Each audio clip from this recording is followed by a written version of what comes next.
Welcome back to Base Camp, WNC. Well, we're back here on the off-grid greenhouse build, and the owner now is experiencing springtime, and we've wired up a bunch of ventilation fans. As I said before, this is his first greenhouse, and he's kind of entered in a big way.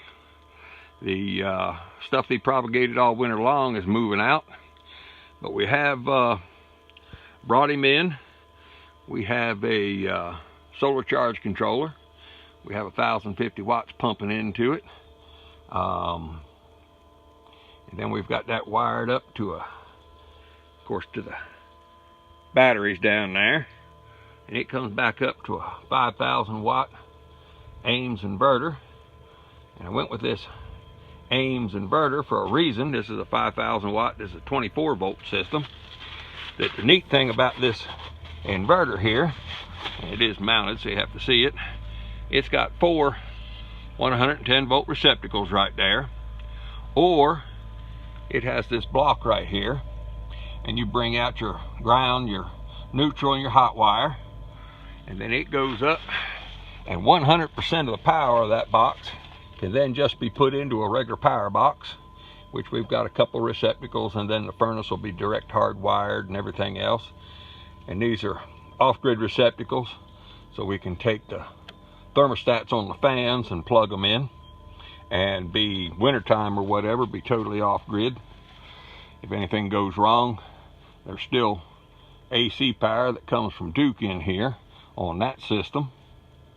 But Ranch Randy's been hauling stuff out.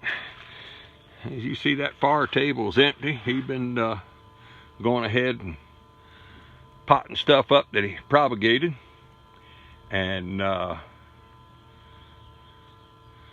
can see the benches are kind of low.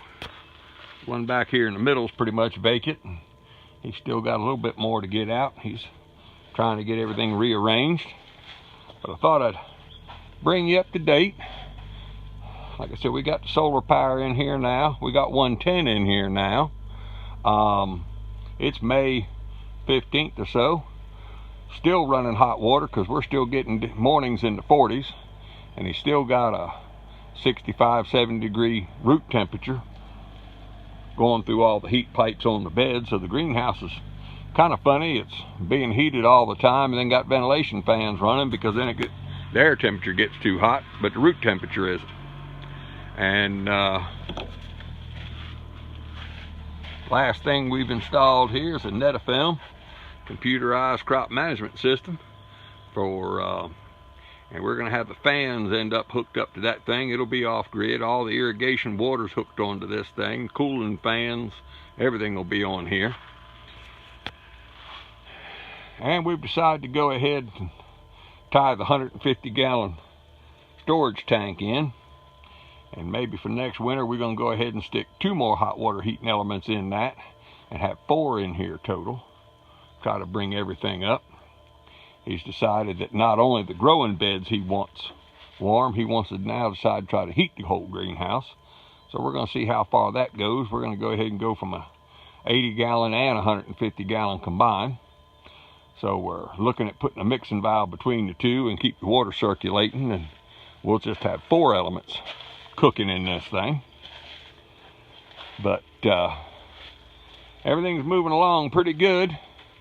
He's learning, and we've about run out of backboard. That's why we had to put the climate control system on the other side of the thing.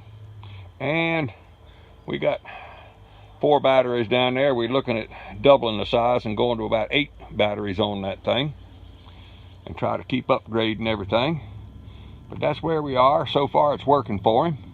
Right now it's getting kind of warm in here. I got the ventilation fans shut off just so I can hear myself think. And I'm going to get out of here.